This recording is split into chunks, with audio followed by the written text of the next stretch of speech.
Hello everyone, সবাই কেমন আছেন?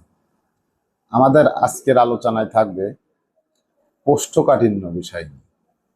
আসলে কোষ্ঠকাঠিন্য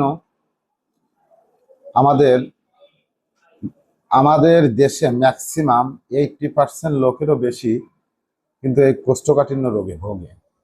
আর এই কোষ্ঠকাঠিন্য রোগে ভোগার কিছু কিছু কারণ আছে। যেমন আমাদের খাদ্যাভ্যাসটা ভালো না। আমরা ম্যাক্সিমাম মানুষই চা, স্মোকিং এই জাতীয় ব্যাড হ্যাবিটের সাথে চিরচালিতভাবে জড়িত হয়ে গেছে। আর এই ধরনের হ্যাবিটের সাথে জড়িত যদি আমরা হয়ে যাই, তাহলে অবশ্যই কিন্তু আমাদের কোষ্ঠকাঠিন্যতা থেকে বেরোতে হলে আমাদের কিন্তু ব্যয়বহুল সময় লেগে যাবে এবং এমনকি কাঠিন্য থেকে আমরা বের হতেই পারব। তো যাই হোক, কোষ্ঠকাঠিন্য যদি আপনার ভিতরে দেখা দেয়, তাহলে আপনি কোন কোন জাতীয় বা কোন কোন ফ্রুট খাবেন আমি সে বিষয় নিয়ে সীমিত পরিসরে কিছু কথা বলব। কোষ্ঠকাঠিন্য রোগীদের জন্য প্রথমত ফাইবারযুক্ত খাবার খেতে হবে। যেমন ফাইবারযুক্ত খাবার যেমন পাকা কলা,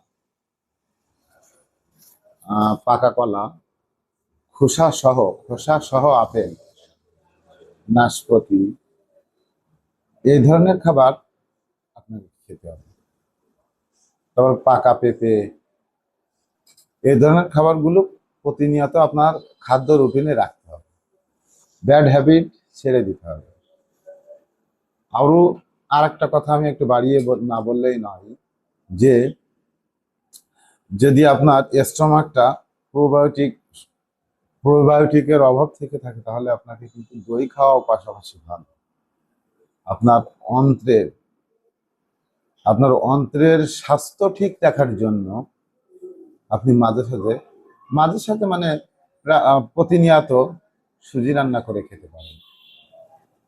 যদি আপনার অন্ত্রের স্বাস্থ্য ঠিক না থেকে থাকে, আপনি বুঝবেন কিভাবে যে আপনার অন্ত্রের স্বাস্থ্য ঠিক নাই?